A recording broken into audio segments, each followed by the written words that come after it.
பசுந்தாள் உரத்துக்கு இதுக்கு முன் வீடியோவில் சொன்ன மாதிரி ஃபுல்லாக வந்து பாருங்கள், விதைச்சி 1 மாதம் ஆகிறது. இந்த 1 மாதத்துடைய வளர்ச்சி பாருங்கள். இதெல்லாம் சன் ஹெல்ப், அதுதான் சனப்பை அப்படின்னு சொல்கிறாங்களே, அதுதான் சன் ஹெல்ப். இதெல்லாம் பாருங்கள்.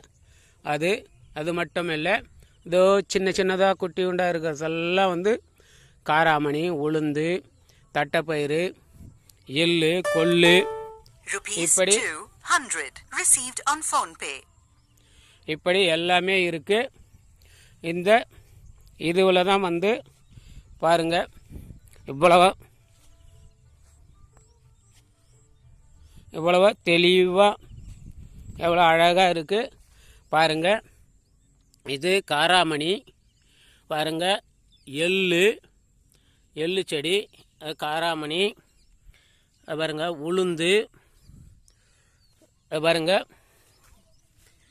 உளுந்து, காராமணி பாருங்கள், உளுந்து பூ கூட எடுத்துருக்கு பாருங்கள்,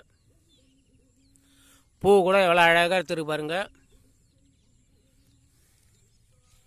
இந்த மாதிரி இருந்து இதில் இவ்வளவா தெளிவாகவும் பாருங்கள். உளுத்தஞ்செடியெல்லாம் குட்டி குட்டியாக தான் இருக்கும்.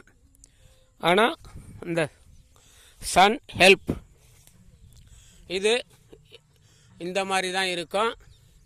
நம்ம இதை எடுத்து மண்ணில் போட்டு, இதை மண்ணில் போட்டும் பண்ணலாம். மேலே மண் போட்டு கொஞ்சம் ஒரு வாரம் கழித்து பார்த்தோம்னா நமக்கு அழகான சிறந்த இயற்கை உரமாக மாறிடும். தொழு உரம், நல்ல சத்து மிகுந்த தொழு உரமாக மாறிடும்.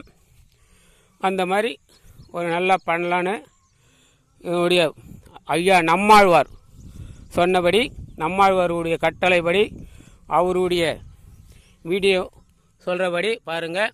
இதெல்லாம் காராமணி, உளுந்து பாருங்கள், பூவெலாம் எடுத்துருக்கு.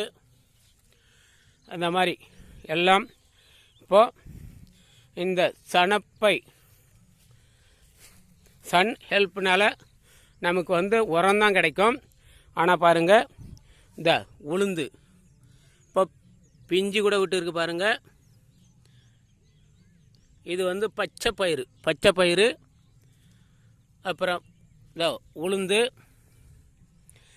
இது மாதிரி இருக்குது. இது எல்லாம் வந்து நம்ம வருமானத்துக்கு மகசூலம் கிடைக்கும். இதை அறுவடை செஞ்சுட்டு அது அப்படியே மடைக்கு வைத்தோம்னா நமக்கு உரமாகவும், இயற்கை உரம், பசுந்தாள் உரமாகவும் மாறிடும். அந்த வேலையில் தான் நடந்து வருது. இது எடுத்த பிறகு இதுக்கப்புறம் ஒரு நல்ல முழு வீடியோவாக உங்களுக்கு போட்டு விட்றேன் பாருங்கள். இதெல்லாம் இங்கே இருந்த சனப்பெல்லாம் எடுத்துட்டு மீதி காராமணி, உளுந்து, சோளம், கம்பு எல்லாம் இருக்கிறதான் பாருங்கள். இது பாருங்கள் கம்பு, இது பாருங்கள் கம்பு இருக்குது. அப்புறம் மக்காசோளம் இருக்கும்.